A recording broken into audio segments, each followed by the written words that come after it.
nakulong. Religion has always been used against queer people. My Jesus, I'm sorry, but my Jesus supports gay people. Jesus has always been for the oppressed. Being in jail is not the worst experience I've ever had. Lord, hindi mo naman ibibigay sa akin to kung hindi ko to kaya. So, kinakaya ko siya. Yeah, well, so far, nakaya ko naman. Even with everything. Oo naman. Bakit ka naiiyak, girl? Parang you've been through, I would feel na you've been through worse.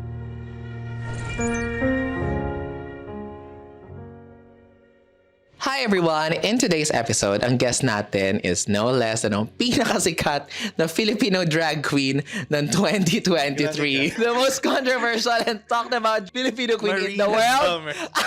Please welcome Pura Luka Vega! Hello. Hi sis! Hello. Salamat at napaunlakan mo. Thank you for having me. Ang evangelism. Yep, why not, diba? Let people be evangelized. Tama! This is an evangelical church. Yes! This is the new religion. This is a new religion. Tama. Yeah. Pero what people don't know kasi is like, Luca and I go way back. Prehistoric times. Prehistoric times. Like, what? Dinosaurs. Nung kasabay kitang nagpa-baptize sa Jordan River. Akala ko yung, kasabay kita nag-hunt ng ng mga mammoth. Ganun. Tama. Char. But, yeah. You know, Luca and I, we are like the first few queens talaga of Nectar. Yeah, but I think you had more shows because you were considered nectarine. Because before we were like, parang we get to perform only if the owner wants us to perform. So parang, okay, gusto mo mag-perform? Okay, sige. You on the other hand, you were performing like more frequently than I did, I think. Oo, parang kumbaga, sa Nectar kasi, there are like weekend regulars, Yep. which are the nectarines. And then there are like the cartel babies. Kumbaga, parang that's the, parang greenhouse siya ng mga baby queens. Correct. Like every Wednesday. Minty Fresh, sometimes we're like, ka-level si Minty. Right. Oo. Minty is the first winner of Drag Cartel. Correct. And then Odasha and then Marina Summers. Talagang breeding ground siya ng mga bakla. Ng mga baklang draga. Correct. But I still remember the first time I worked with you was old Nectar pa. Yung nagpa-perform pa tayo sa taas ng Marmol. Ledge. Yeah, I know. Okay. And that night, the guests were you and Mrs. Tan. Oh. What was the number? I forgot what I performed. I don't know. Hindi naman natin sinisilip yung isa't isa kapag nag-perform kasi true. parang nagpa-prepare ka ganyan. But I just remember, like, fresh from Singapore kasi ako nun eh. So parang, oh my gosh, the drag scene here in the Philippines is so political. And it's like, talagang hindi siya ganda-gandahan. Oh my God, there's a bearded queen in the Philippines? There is? Me? Lace front lang yan. Lace. Review. But I've always seen you as a very cerebral. And your performances are always funny, stupid, camp. Pero if you look deeper, medyo may mga subliminal messages siya. True. It was with intent. Kasi parang feeling ko unknowingly, I've used drag as kind of like a therapy for me. And then it is helpful. Right. There is such a thing as using art as therapy. And yes. When you immerse yourself in drag, and you breathe new meaning to it, it becomes meaningful to you. You Correct. see things differently when you're in drag. So. Totoo yan. Yeah. I like that. So how did you start drag? I used to be a cosplayer before. Okay. Tapos, sino kina-cosplay mo? Male characters, and then I shifted to gender bending because there's such a thing as in the cosplay world na you sometimes gender bend the character. Correct. So you're like male versions of Sailor Moon or female versions of male characters. Right. So parang, okay, even in the cosplay world, may nagbe-bend na ng gender. So, right. I loved it. Parang naging ko siya dun sa when I first started doing drag. So parang that's also one of the reasons why I felt like I needed to just keep the beard. Apart from logistically, it's so hard to shave. I know. I can tell. Parang feeling ko, in 30 minutes, pagka-shave mo, tumutubo na rin siya ulit. Ganun siya kabilis. And at the same time kasi, I mean, may mga babae din namang may bigote, Oo. Sino? But honestly, I think we need to be comfortable Right. with having this not not defined standards of what a woman should be. Right. Yeah. So parang ganun lang naman yung vibe ka na. So like, okay. And then your first drag show was? Well, initially I was not bearded naman talaga. But as I was doing drag, my facial hair does grow really, really fast. Right. One of the reasons why parang na-reinforce yung bearded drag persona ko was there was this German guy who showed me pictures of what drag was like in Germany. And most pala sa kanila, they were like, oh, bearded drag is normal there. Yeah. And I was like, oh my God, Tama. I should do it here. Parang I realized na there is more to what people's idea of drag is. You can reinvent it, you can add something to it. Because I know that some of people, when they see drag, it's always glamour, parang Correct. ganon. But there are a lot of different types of drag na parang hindi pa nga nakaka-capture on TV. Correct. So may ganun akong parang kamulatan dati. Sabi ko, why not, diba? Yeah, because that's that take on drag is like very Western. Kasi una sa lahat, ang mga Pilipino naman hindi talaga balbas sarado. Kumbaga, Correct. and then secondly, parang ang origins ng drag sa Pilipinas is female impersonation. Yep. So talagang the more feminine, the more babae, the more cis-passing you are. Parang, and then we're obsessed with pageants. Talagang babae. Pero you would be surprised na even looking at how drag was before, there were attempts of doing kind of experimental performances. Really? There were, yeah. I've seen a video of a drag performance wherein nagluwal siya ng sinulid sa bum niya. Yes. Yeah, like it's recorded. This was like in the 1980s yata. Talaga? Oo. Dito yan sa Pinas? Yes, of course, yeah. May ganung performances na not a lot of people would know about. Parang may bago akong pyesa. Anong sinulad? Yung pang cross-stitch ba? O Parang yung yarn. Yarn? No, totoo. Oo, Tapos yarn. pinalibot ng yarn yung buong bar. This person was like naked and like parang Spider-Man yung eme niya. I was shocked, and at the same time I was like, work. Whatever you're doing. So I think medyo underground yung ganun. Correct. Because I've seen that kind of performance sa Phuket. Bamansa. Oo, ping-pong yeah. show. Ping-pong show, kung ano-ano lumalabas dun sa JJ ni ate. Yeah. It's like, Okay. minsan, ganyan. Yarn din siya. Like, paikot-ikot siya. And then, naglabas siya ng blade. And then, Work. yung ping-pong, kaya siya tinawag na ping-pong show kasi ang gagawin niya, maglalagay siya ng parang baso dyan. Ganyan. Tapos naglalagay siya ng ping-pong ball. Tapos, pok! Tong, tong, tong! Tapos palakpakan yung mga tao. Work. That's ping-pong show. Na parang, Correct. pero hindi ko alam na pwede rin yun sa Wayrut ng Try natin. may yarn, tapos parang brown yung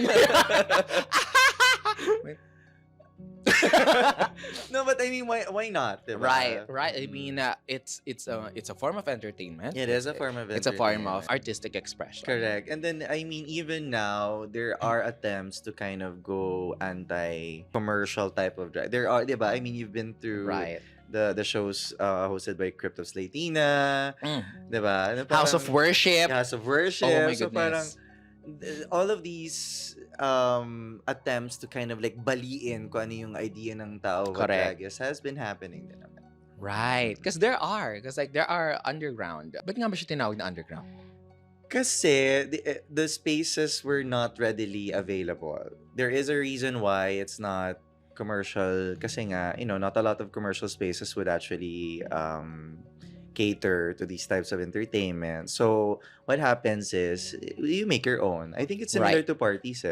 Like if the party is, the type of music is not that appreciated. So there's an attempt to just create your own. That's why there's house parties, rave parties, and really correct. we interesting places. Because why Yes. not? Yeah. And parang mostly, for example, House of Worship. This was before pandemic Correct. And and if people nowadays would have seen the House of Worship, they will they will gag. The show, how the show was written was based on how like a church service would look like. I love that. I really love that It's one. I think it's underground also because these are kinds of things that exist. It's somebody else's artistic expression, it's somebody else's truth, but it might be anti-mainstream kasi baka some people are not ready for it. A Correct. lot of people will not be ready for it. Correct. But it has its purpose kasi I think when we did these types of shows even before the pandemic, we knew that it caters to people who have been, who felt like they are censored. So parang Right. you just kind of send a message na, you know what, do whatever the you want to do, and there is no bounds to what, or what you can and cannot do as a performer. Totoo. But we also are mindful din naman of what are the spaces wherein we perform this Exactly. ones. Kaya nga the first house of worship was in Pineapple Lab. Yes, I was there. Yes, and this was in Poblacion when Yes. Poblacion was French very- Manila, yeah. correct. It's parang very artsy in Poblacion. Totoo. That I was like, okay. Now it's full of bars, but it's how it is Yeah. naman talaga. Medyo gentrified na ang Poblacion, but Exactly. But it was interesting. I think there was a purpose to really pushing it. Personally lang naman, I feel the concept of censorship is also just a matter of a social construct. It's like what's censorable to you might be perfectly passable to or like normal to Correct. other people. The So- same as gender expression, artistic expression. Kumbaga, it doesn't follow the rules of moral ascendancy of Correct. whether it's right or wrong. Hence It's expression for the sake of expression. Hence it's subjective. Exactly. So kanya-kanyang trip yan, kumbaga. So parang, if you don't like what you see, change the channel. Tama. Pero alam mo, I love hanging out with you even before kasi parang you're one of the first people who understood drag. Kasi parang 'di ba sa Nectar dati, Aha. may mga stunt queens, may mga dancers, Yes. may K-pop, Yes, may ganyan. yes. You, me, Mrs. Tan, Travesty, I'd like to think of us as storytellers. I think, you know what, in the essence of drag to me is storytelling naman talaga. Right. It's performative eh. Yes. So, I think that's what separates you from doing drag and from just saying that you are a drag performer. Parang feeling ko, you do drag if you really understand that what you do has a story to it. So I mean, I don't mind if you're a stunt queen, but dapat your stunts have to correlate with what is the message that you're trying to put out there. What's the emotion of the song? Correct. I mean, stunts are welcome. Of course, we love stunts. Diba? Right. I'm a stunt queen myself. Ay, grabe. Grabe yung mga stunts ko. I trained Kiana. So, okay na sa kwento. May mga ginagawa ko na hindi pa nagagawa ng iba. Totoo. Na parang Nick Manza. That girl? Oh, I love Nick. I love Nick Manza. Yeah, pero for me, I find beauty in when I was still doing drag performances in the club. I like to like poke on things like political. Why not? I mean, diba? dyan tayo nagsimula eh, ganyan. I think you are the first few people that I've opened up about my dream for Playhouse. You did. You mentioned this even before Drag Race came. You have this idea na, I want to do this. Yeah.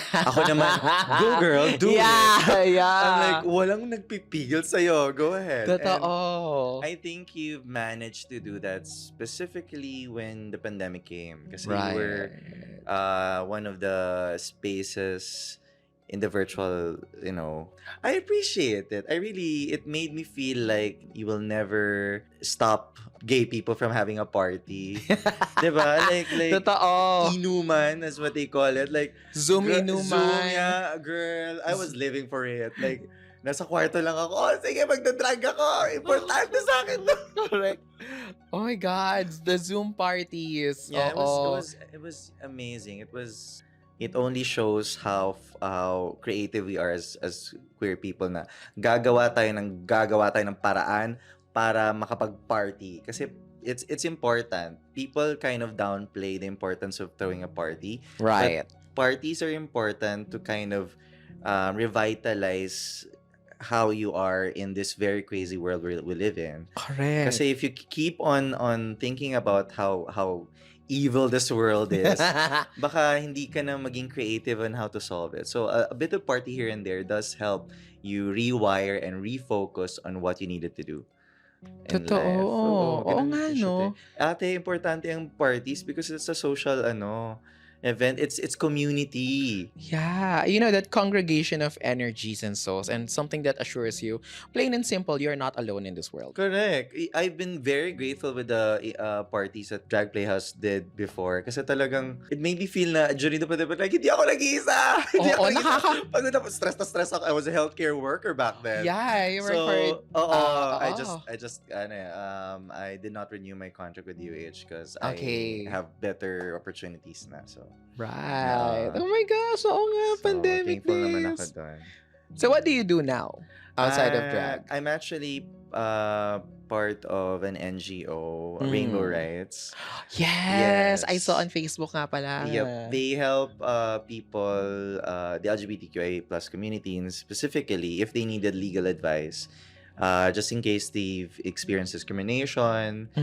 Part of their work is actually to help trans women file cases if they need to, and even help them go abroad kung kailangan na, if they have political asylum, mga ganon. Right. Or even yung mga nandidiscriminate sa schools because kailangan i-cut yung hair nila. Yes. Because there are issuances from DepEd na dapat hindi. Na Tama. dapat all schools should be inclusive. Hindi dapat Right. kinakat yung hair na hindi up to their liking. Kumbaga, you don't get to decide this for the school. Dapat you welcome children. Kahit Catholic schools or ano? Oo, sakop yan ng lahat.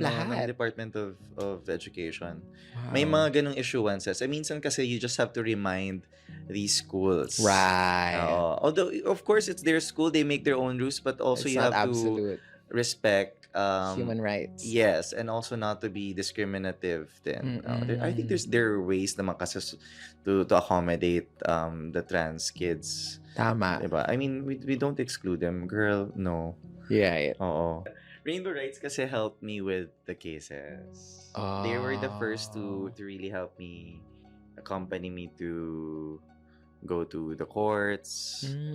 So I owe it to the NGO also to help the NGO fulfill whatever they wanted from me. Right. Kasi I believe in the NGO so much. I think a lot of people need legal assistance that they don't readily get because they are from a certain group. LGBTQIA plus community don't necessarily get these services. Totoo. Kasi most queer NGOs are focused on HIV, which is fine. Yes. It's also very, very important. Yes. Pero yung mga kailangan ng mga lawyers, kailangan din natin ng ganon kasi marami ding na-abuso. And there are many forms of like legal needs na meron din from the community other than address, of course, correct. HIV. We want them to be accessible. Exactly. We want people That's to feel nice. like there is a way. In fact, there's also a program wherein we help people understand yung legal loopholes for couples. Wow. Like kunwari if you're a couple and you decide to share properties, decide decide for each other just in case Right. a person would go to the hospital, ganyan. Because we don't have the laws yet, the national laws to protect us. There are existing kasi policies that you can use in order to secure your future together in terms of assets, yung mga tipong special power of attorney. Yes. Yeah, I love that. Tama naman. Hindi man siya masupport ng law, but there are like other modalities to go there. Yes. But of course, we're pushing still for the change of Yes, the of law. course. Soja equality. Soja equality. Kailan 30 years na. Kinasal na yung... Tapos, i-blame nyo pa sa ibang tao. Hindi na ipapasa. Kayo mga lawmakers kayo, nandiyan kayo. Gawin yung trabaho nyo. Tama. Alam mo, it's really high time to be being more vocal about it, especially with what's happening in the US. Yes. Na parang, The erasure of certain girl, the trans community need more love now more than ever. Kasi parang, I think, I can only imagine how difficult it is for our trans sisters and brothers. Correct. Yeah, so we will not tolerate that. We will continue to fight. Right. Actually, recently I just checked with PFID Mm-mm. kung ano na bang impact dito sa Pilipinas, because I've Mm-mm. heard that there are like major players, major companies in the US that Withdraw their withdrew support. their DEI diversity and inclusion equality inclusion modality sa mga kampanya nila. Naapektuhan Mm. na ba tayo here and there? So now more than ever talaga, we really have to speak up about Correct. it. And I think even when they withdrew the support for HIV US aid, AIDS, yeah. yeah, sa US aid, it's also very alarming because a lot of people are depending on all of these global fund, all of these Right. aid for, because the problem for HIV in the Philippines, we have not addressed it. We're far from addressing it. The numbers have Mm-mm. increased. In fact, I think it would reach around 40 new cases a day or even more. Mga ganun. That's alarming. It's really Right. alarming. Yeah. And it's because, of course, we do not have like equality, like sex education, as simple as like sex Correct. education. You know, I think there's a problem with the program, specifically because people refuse to acknowledge that gay people exist. It also trickles down to, if you don't even acknowledge that, then naturally, no matter how good your health program is, it will Yes. never work, because part of addressing the Mm-mm. health problems is actually acknowledging the that we exist, that our rights need to be there. Mm-mm. So kung hanggat hindi tayo tinitreat the same as everyone else, I don't think any of these things would be that effective. So it's pride is important, y'all. Every day should be Pride Yes. Day. So feeling ko talaga dapat mas fervent yung efforts natin this Pride Month, because Yep. ang kinakatakot ko dito is like dahil nangyari ito sa US, lalo yung mga May possibility na yung mangyari mga siya dito, te. oo, tsaka yung mga bigots, it also reinforces and enables those discriminating groups to just lalo lang Yeah, they become more aggressive. be more They think that aggressive, yeah. there's it'll be an excuse for them to be more violent towards people who are different. So parang no. Right. The more that we need to be very vocal, as you said. Right. Now, speaking of political, Drag Den, Yes. the show, has Yeah. always been... Naloka ka, diba? Naloka ka, diba? With Manila Luzon. I love As Manila. always, is very vocal, grabe, very Yeah. brave to actually talk about these things. I think I owe it to Direk Rod. Direk has a Mm. vision for Drag Den, and Manila has been such a wonderful host. I mean, she won an award for it. Right. She is also very motherly in the sense that she did help us throughout our journey. Yeah. When she would, simple things like Mm. whenever she's from abroad and she would visit the Philippines, she would always have little trinkets or gifts for us kids. Pasalubong. Very Totoo, Filipino. Very Filipino, Oo. exactly. So I think she's very Filipino. Like her heart is there. She understands the history of how it is in the Philippines, and I just love her. She's trying. I think maybe the language barrier, but she has taken classes. she knows how to speak na. Yes. I'll Naloka ka. walk with you. Mga ganun. I was like, love her. Yeah. So how is it, Drag Den? Did you audition for it? I did audition. Well, funny enough, when Drag Race had an announcement, I thought it was the same thing. So ko Drag Race, the same thing. I was like, Same, yeah. And then I realized that it's two different shows. Right. And I already did audition for Drag Den. So Yes. first come, first serve, yun na lang. And then when we were in Drag Den, there was so much support for us because I was also aware that I may not have the resources for the show. Right. Because it's hard to be in a reality show. You have to kind of also spend outfits and prepare for all of these things. Drag Den has helped me in a way that they also referred a designer that can help us. Yeah, they did talaga? that. They Wow. do, like, they help us with some of the shoes, a designer that can help us with outfits. It was nurturing. In fact, Wow. it was one of the experiences that really kind of attribute my growth as a drag performer. Mm. I think I've grown so much after the show. Wow. Yeah. I loved it kasi parang it was teaching me to become the person that I am today. And I thank you. Yeah, oo. No, but to be Yeah. honest, I'm very grateful for my experience. Even if I lost. Last placer ako, Tem. Like, okay. Pero andun ka all throughout the, I don't think all it was throughout the fair. season. I really don't. I should have been at least like, I don't know, top 4. but I'm happy with the experience. How was it like? I could only imagine. Kasi ako, being in the reality TV show, for me talaga, nakakatakot sa akin yung elimination. Parang for me kasi the elimination is Right. God. Right, And right, it's, at any given time, yung pangarap mo might be cut short. You know what? I think that's also the reason why I love the format of drag Right. than the first season. Uh-huh. No, I have nothing against the second season, but the first season was very, not uberly competitive. I mean, it was competitive, but the fact that we stayed there for the entire run gives us more time to actually have our own arcs. Tama. Everyone, kasi pag na-cut off short yung ano mo, like, Yung run. parang feeling ko it's a little unfair. Mhm. I mean, I felt really bad when Prince was the first Yeah. out for the first season. Sabi ko, ate, cool, sayang. Like, Sobrang parang, galing niya. could have, Oo. kasi I don't know, I've known Prince din kasi. So parang feeling ko, sayang naman na hindi mo lang nakita pa yung ibang outfits, Right. yung mga ganon. Because Drag Race is very cutthroat. Tama. Oo. Mm-mm. I don't mind joining Drag Race. Hello. Ah! But I have to prepare kasi parang feeling ko, you would know. I Yes. mean, it's not easy to be in that show. It is. Ay. More so now na ano na. Correct. Not just because of the format of the show, but the climate with the fans. Exactly. So there's pressure is real. Oh my God. Oo. So, I think maybe in God's time. Your time. My time.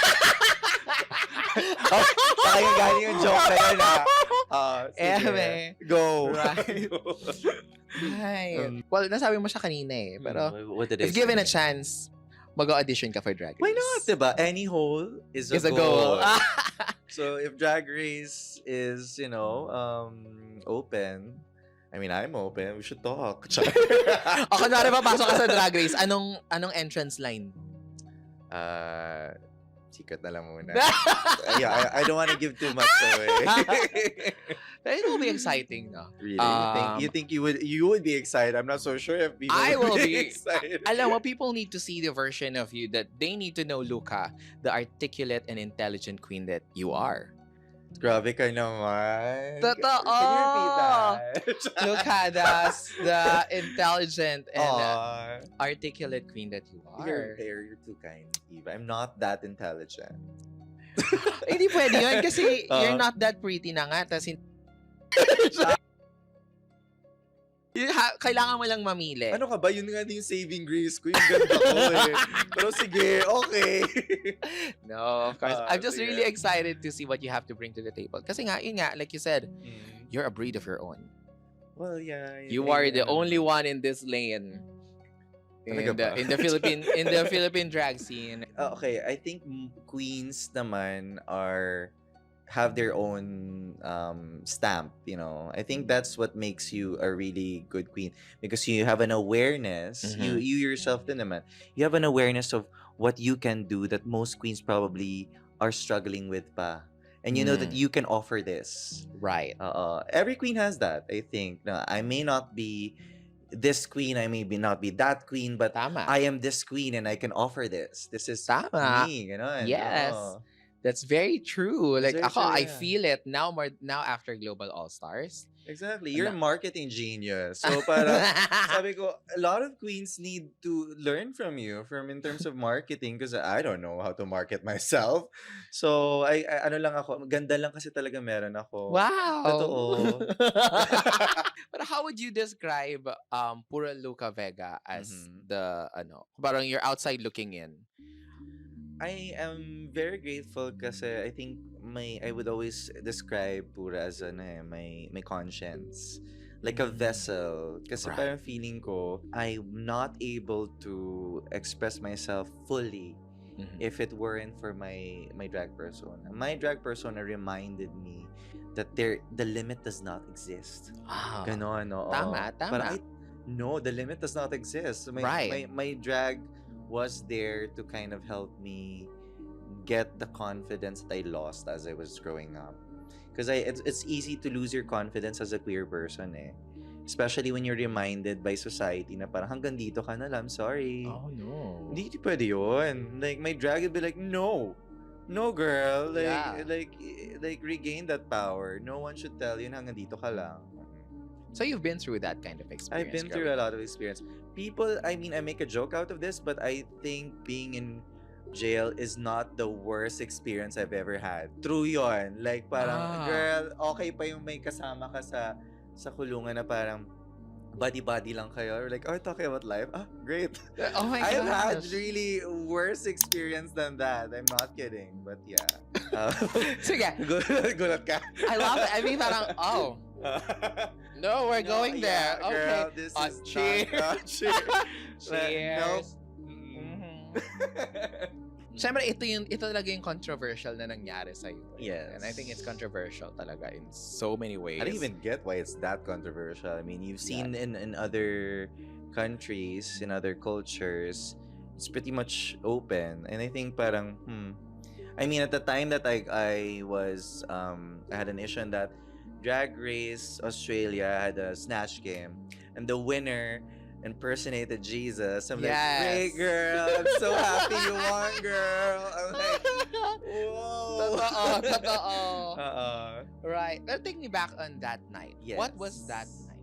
For me, it was a statement as to how we were as queer Christians or queer I was a Was it an Catholic. underground event? It was an underground thing. Kasi. Okay, it's an It was from the Pride celebration in QC. right. It was Pride PH 2023. Mm. So I was lip syncing Madonna's Like a Prayer. Right. In my Jesus outfit. Correct. Because I've done this before. Right. And I knew why it was important to portray queer Jesus in a very that particular political climate. Kasi parang feeling ko, religion has always been used against queer people. Right. And has been used as an excuse for not passing the SOGI bill.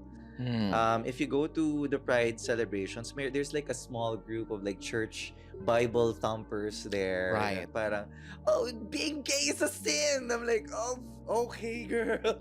Right. But in my mind, kasi if you would use Jesus as like, you know, a counter to us gay people, I think I can also use Jesus as to support queer people. There's a poem that I read about Jesus at the gay bar. A really beautiful poem. So it's a reimagining of what if Jesus is in a gay bar? How would Jesus help the queer people? Because I mean, if you go at the teachings of what Christianity is all about, yes. Jesus has always been for the oppressed. Correct. And marginalized. And the LGBTQIA plus community has been marginalized for quite some time. So parang, my Jesus, I'm sorry, but my Jesus supports gay people. They love gay people. He created, God created gay people. I'm sorry, but that's how I view it. Yeah. So medyo strong ang paniniwala ko regarding that. Hence, nag-translate siya in that performance. Controversial performance. Well, I didn't see it that way. Kasi personally, sis, when I saw it, ako kasi, I was raised in a Catholic school. Yes. My mom and my dad, parang ako yung bata talagang lumaki. Although I'm queer, I have a relationship with my creator. And tama ka, with just that performance alone, pag yun lang yung napanood mo without hearing any context, ako I felt it. Medyo na-offend talaga ako. Okay. Para akong nakakita ng, alimbawa, a parent that I love so much, and then suddenly, parang yung wedding song nila or parang something that pertains to that person is like, rock, because that's all you see. But that's the thing it also kind of highlights what our ideas are of what is considered okay and not okay. For example, I never really understood why rock music is associated with like malicious things or evil things. Parang, Tama. for me kasi, when I looked at the and I did not make the remix because people think that I remix you can search it on YouTube. I can send you the link. But, Yes. but I just appreciate a reimagining of a song. Because Ama Namin has never been sung in that way. But if you look at how we had our prayers, it's a prayer. It's not really a song. We made it a song because we want people to remember the prayer. Yeah, even through more. melody and Correct. So I think like to be fair, I think that's how I imagined it to be. correct. But I also don't take it personally when people are offended by it, because there is a chance for people who may not have the entire context to not fully understand it. But I think it also goes into, before you say something or before you judge, get the entire thing muna of my experience, take into account how the crowd was, where was it, why was it done. I think because of social media, when it was leaked in social media, people had opinions, and I respect opinions, but opinion is different from having to tear me down on social media. I had death threats. Right. I for have sure. like, namatay si Pura in a car accident. I don't even have a car. but there was like mga fake news all out here, and the Rappler had to correct.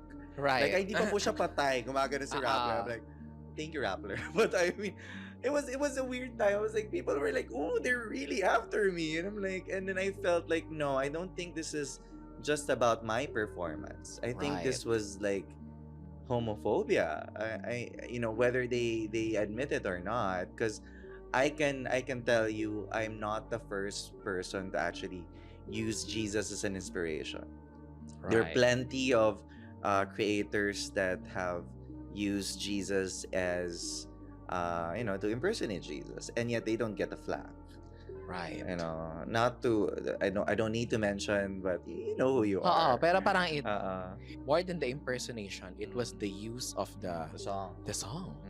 Kasi parang ako for me, yung Ama Namin is like, no, parang off limits siya.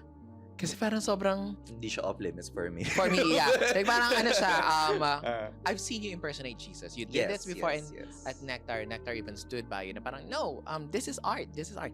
Yes. But the use of the Ama Namin was like, takes it to the next level eh. I think kasi, but I understand din naman. Kasi, pero feeling ko kasi, who gets to use it to? Yun kasi yung question ko din dun eh. Like parang, okay, if I can't use it, who gets to use it? Kasi I think as a Catholic, whoever believes in Jesus and in, can use it, because this is, you're a Catholic. Then this is the Lord's Prayer. Then definitely you can use the prayer. So, yun yung right. how my brain works at the time. Sino nga bang gagamit? You're right. Sino nga namang gagamit? Okay. What are like the worst things that were said to you because of the performance? Well, I don't take it personally. I mean, I've like I said, I've been through really worse situations, so even these words don't really hurt me. So yeah, I mean, anything imaginable, I think I've heard it naman na. But I mean, I don't know. I think I'd rather just, I have a sort of filter in my mind eh. If it doesn't serve me a purpose, I just let it fly by. How? I mean, parang grabe. Ito, like, okay. Paano? Parang hindi ko kasi mag-gets. Kasi ako, I get the outrage of so many people. Yeah. Pero, paano ka nakulong? Balay ko. I mean, talaga ba? Parang, talaga? Yung pag-perform? I mean, how? Paano daw? Parang, how did you end up being there? Well, in ano naman eh, at my best, I did try to go through all of these court hearings, which I did naman. Even the ones in the Manila court, I have not received the subpoena. I actually went to the Manila court and asked for, can we have the copy of the subpoena? So I did not in any way ran from what is expected of me. I was ready to face it on. But I was also expecting the worst. So even if there was a potential for me to be imprisoned, but we want my lawyers and I want na dapat hindi umabot sa ganon. It wouldn't go that far. But unfortunately, they have ways to kind of, it happens, so it happened. So may mga, sumakit yung ulo ko. So, sige, go. So may mga nagsampa ng kaso. Yes. Okay. And, pag nagsampa kasi ng kaso, okay, how the legal system works. Yeah. It's usually in the lower courts. You try to settle it there. Okay. So, magsasampa ng complaint, and then you also have a counter affidavit or, a document to explain your side. Mm-hmm. And then, you just have to diligently be there. Kapag hindi siya na-resolve, it goes to higher court. Kunwari, like what happened with with my case, hindi ko natanggap yung subpoena, so I wasn't able to attend. Pero hinabol ko yon. I tried to habol it. Unfortunately, mabilis din yung paglabas ng warrant of arrest. So, hindi na nila nahabol yung paghabol ko. So, hindi na nila ako hinintay. I'll be like, okay, warrant of arrest. I'm like, okay, sige. That's weird. But in all honesty, the policemen were very they didn't exert so much force. They're very kind naman and respectful. So okay. So like as someone who has been through, like syempre hindi ko alam yung mga legal things na gito. Like yes. Parang in my head, dahil nag-perform siya, nakulong siya, ganyan. So what you're saying is that the reason that they sent the warrant was that you were given a subpoena and hindi ka nakahid sa subpoena. Hindi ko na nakuha yung subpoena, therefore hindi ko napuntahan yung court kung ano yung court hearing na yon. So parang it was that contempt or like parang gano'n, like hindi parang in the eyes of the law, parang I'm trying to evade, but actually I wasn't. Kasi I was really I'm juggling a lot of cases. Like parang buti sana kung iisang case lang pwede ko tutukan, pero at this time I had 3 cases in QC, 1 in Pasay, and then another one in Manila. So these are different entities na nagsasampa ng kaso sa'yo dahil nag-perform ka ng Ama Namin na rock. To be fair, I think yun talaga yung gusto kong entrada ko when I make a statement. To be fair, it's not really that fair, but I think they had an excuse kasi to do it because it was publicized. When the cases were only filed after politicians made statements against it. So when it blew up, people suddenly had the courage to file a case. Because it was like, we should file a case. They were that idea was entertained, and that's when I filed. I got a lot of cases. The case is what? Like cases? The cases from the revised Penal Code, Article 201, offending religious beliefs, immoral doctrines, and it's also very vague. This is a very old Spanish law. This was a law that was used to kind of control prehistoric Philippines. Pre-colonial Philippines rather. Prehistoric. Dinosaur. Dinosaur. No, Jurassic. But it was a law to kind of, like, succumb to the church. Na parang, don't go against the church. Na carry on lang natin with the revised penal code. Kasi if you look at the law, medyo siya, it's open to interpretations, it's very vague. Were there any other cases for this? None. My lawyers told me that the last one who was filed a case of the same nature was like, panahon ni Rizal. What? Anong level, girl. Kasi yung kay Carlos Celdran, I don't know if people know about Carlos Celdran. Right. That was Article 133. Iba din yun. Although may nagsampa rin sa akin ng kaso dyan na dismiss naman. But okay. But I mean, girl, they're like just getting ano mo yung pwede nating ikaso sa kanya. Okay, ito pwede to. Sabi nga, okay na to. Okay. ito, pwede niya. Okay na to. Yeah. See, walang existing niya. Wala siyang pinanggalingan na case, wala siyang ibang reference na Well, I mean, the lawyers and has described it as a novel case. So sabi ko, okay, sige. And prior to this interview, you were from a court hearing. Yes, galing akong court hearing. Okay naman. We're laban pa rin tayo. How long has it been? Like more than a year? More than a year, yeah. It started around 2023 October, and then tuloy-tuloy na yon, and then I just attend the court hearings every now and then People have so yeah. much time, ha? Uy, mabilis na yun, ha? Mabilis, Mabilis na yun. yun because the justice system in the Philippines takes a really, really long time. So, medyo happy ako na kahit papano, nagpro-progress naman siya. Okay. So, well, we're taking things on our own pace, just chilling. Oh my God, how can you keep all this composure? It's like, I gotta say, it's like, I know. like, Sige. anong feeling makulong? Ano naman, okay lang.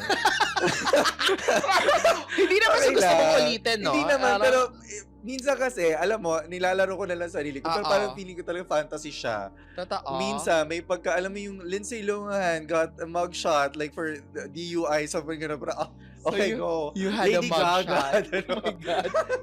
Telephone. Oo, kailangan mo lang ng Beyonce na may, Oh my God. magpapiansa sa akin. You've been a very, very bad girl, Luka. Correct. Yeah, pero, okay. Oh my God, I remember this. Kinuwento mo to eh. Tawang-tawa ako dun sa imagery. Ano yun? Yung nagpadala ka ng gardenia bread? Sa Sa kulungan? Sa kulungan. No, may 1,000 ako noon. Okay. Tapos, my cellmates were very friendly kasi they also wanted to eat. Oo. So, sabi ko, okay, bili tayo ng Spanish bread. Spanish bread! Oh, yan. Oh. So, pinakain. Okay na po ba tayo? Okay.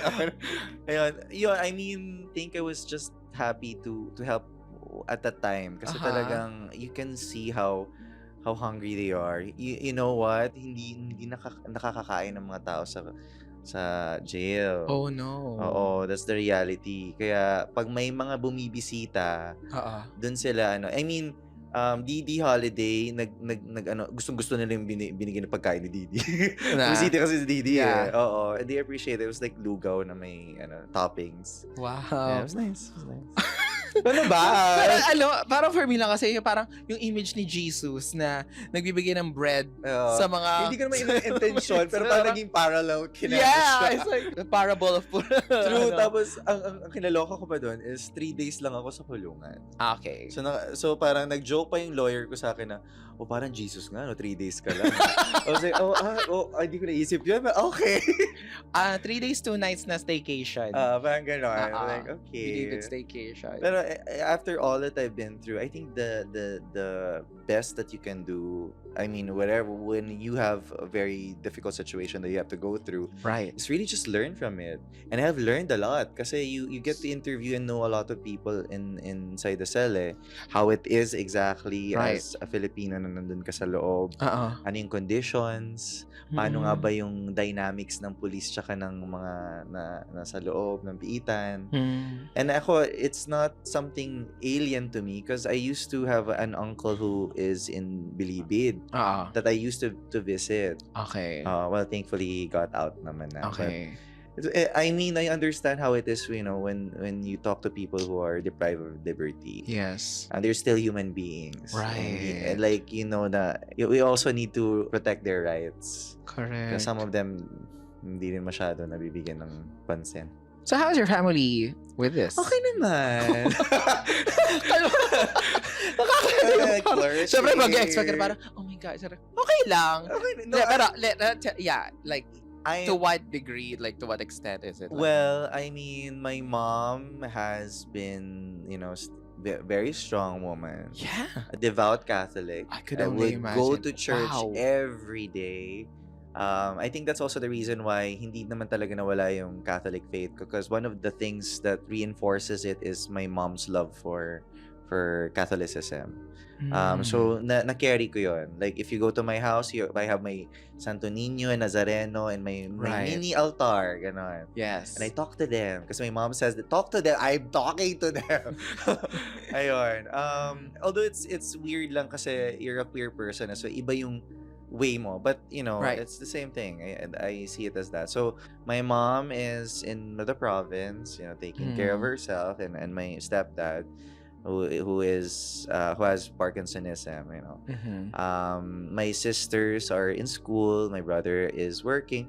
Everyone is just trying to support each other. We're trying to help each other out. After all that I've been through, I'm also proud to say that I'm able to contribute to my family. I mean, I'm sending my sisters to school. Wow. Mahirap maging breadwinner, te. Alam ni Vice Ganda yan. May pelikula nga siya eh. Yes. And the breadwinner Winner is... Maraming bakla kasing breadwinner. So, Right. iyak ako sa pelikula yun. Ay, talaga. Oo. Namigay ka nga ng Spanish bread sa kulungan eh. Oo. You're also the breadwinner. So now, what's the status like? Do you still need to keep on attending Of court course, hearings? but apart from attending the court hearings, I feel like I'm just very fortunate to have a lot of opportunities to actually express myself creatively. Right. So I still continue to do drag. Yeah, yes. Which, hello guys, boy pa po ako. Book niyo pa siya. Book niyo pa po ako. Weirdly enough, I also get to do other like projects like short films, Right. creative projects. I had an exhibition with the Gravity Art Space for I made an artwork. So all of these really wonderful things. Right. I wrote a book. Wow. I wrote a book, and I hopefully it will be launched third quarter this year. Wow. I'm just waiting for the illustrator to illustrate the book, but I'm very happy with that one. So I hope more projects and more opportunities. I think for drag naman talaga, Right. we don't limit ourselves to what it can bring. Like, we get it, we're performers, but we also are aware that we can expand our artistry into different fields. You know what I'm saying? Like, you've seen a lot of drag queens who also do acting or who are also moguls in their businesses. I'm like, oh, great work. And I think that's what we want queer people to also get from what we do. Na parang, don't limit yourself. Like, go there. Like, go far. And don't have these boundaries to what your art can do. Yeah. Grabe, you're so strong. Eme? Hindi. Okay. Thank you. Or your proper response. Thank you. But I think part of, people have told me countless of times I'm being strong.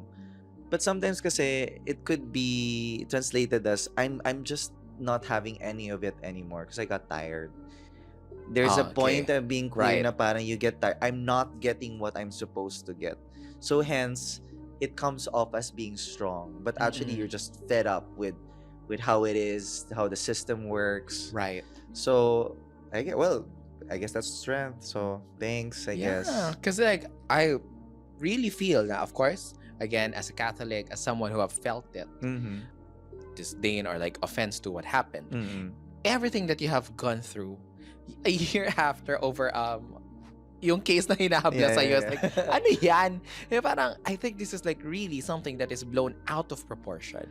And it has myself, being an empath, putting myself into your shoes, this would have broke me. Really? Yeah. But I think kasi I've always been a believer that God would put you through these difficult situations because He understands that you can probably get through it. I'm a believer in that. I think I was able to get through all of these difficult things because God is with me. May ganun akong paniniwala. Like, iba-iba tayo na personal naman talagang relationship natin with a divine being. Pero ako kasi, I think I'm reinforced with my mother's love for me. And I love her so much then. Parang doon lang ako na parang, Lord, hindi mo naman ibibigay sa akin to kung hindi ko to kaya. Kakayanin ko to. Alam ko, nandiyan ka. Yeah, well, so far, nakaya ka naman. Even with everything? Oo naman. Wow. Bakit ka naiiyak, girl? Because I think... Because kasi parang you've been through, I would feel na you've been through worse. I've been through worse, yes. And ako, parang there were times in my life that I hated God. I mean, there was some parts na parang, it's just and then hearing this from you, na parang, oh my gosh, ito talagang parang may direct correlation siya kay Lord. Na parang, alam mo, sinadya ni Lord.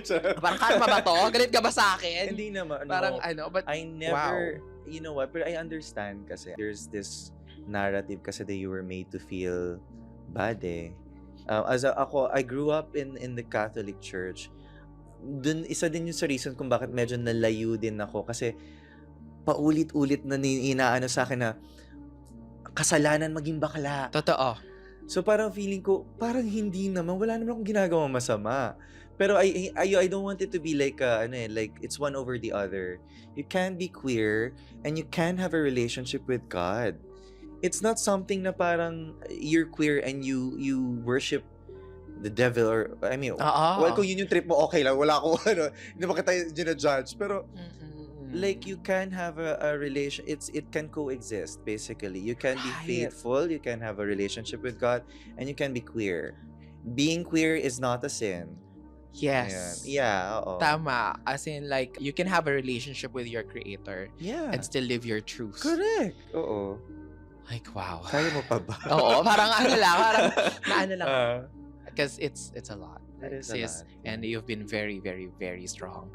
Like, parang ako nga, like, do you even see the light at the end of the tunnel? Hanggang kailan ka aattend ng mga court hearings that you don't deserve? Well, I think kasi there's a value to living in the moment, because the future, after all, is not plotted out.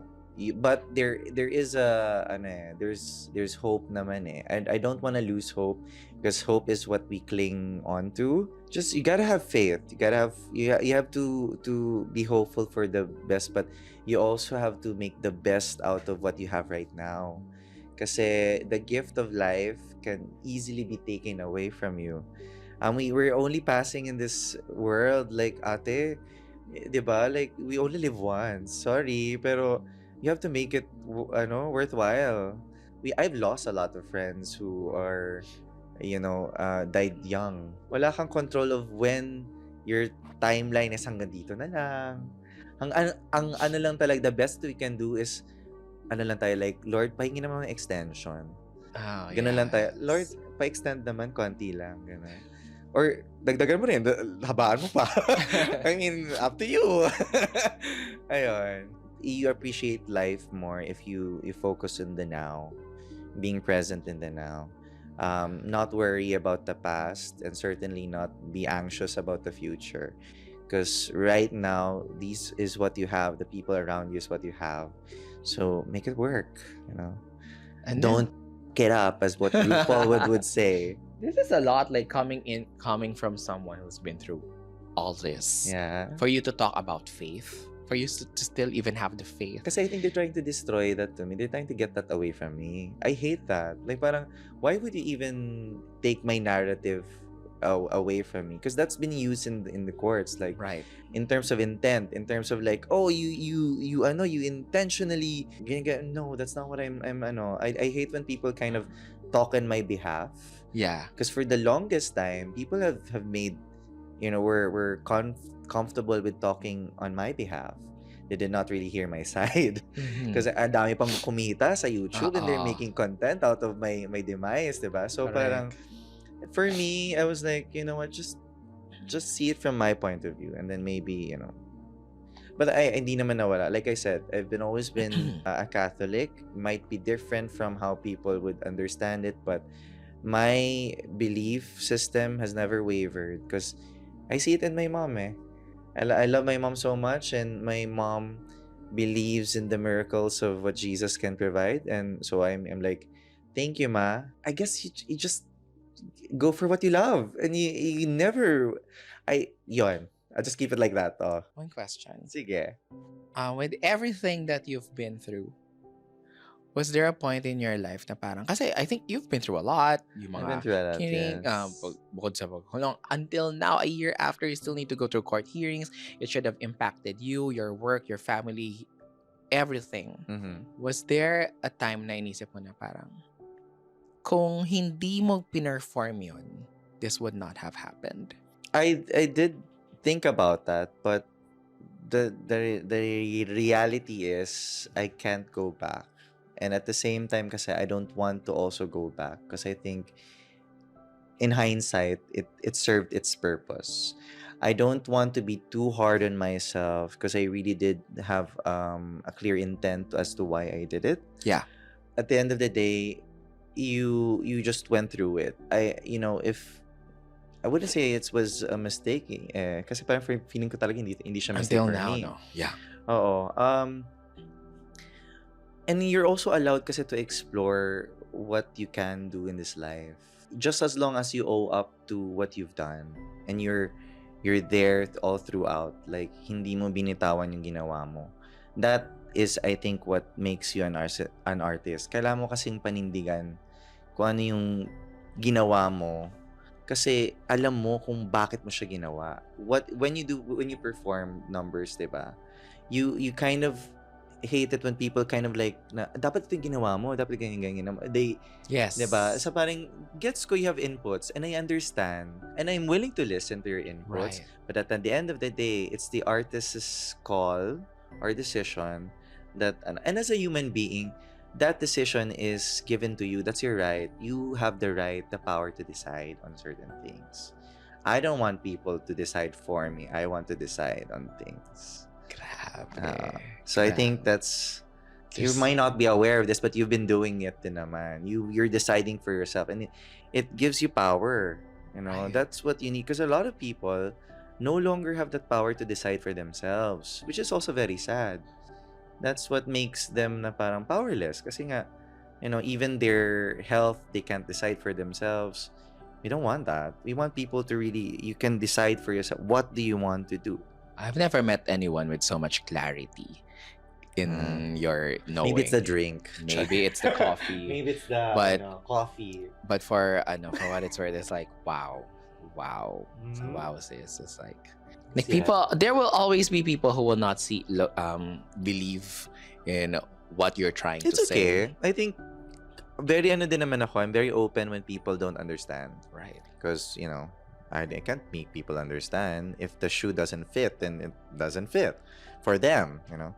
Pero to Okay the lang yun. Pero to the people that who gets it, like myself. If you get it, thank you. You get it. I If do. not, it's okay. Ganun lang ako. Yes. Like, oh, you don't get it? It's okay. Grabe. Oo, ganun yun. So one last thing, sis. This is something Yes, that I yes. ask all my guests Uh-huh. here. Knowing what you already know now, Mhm.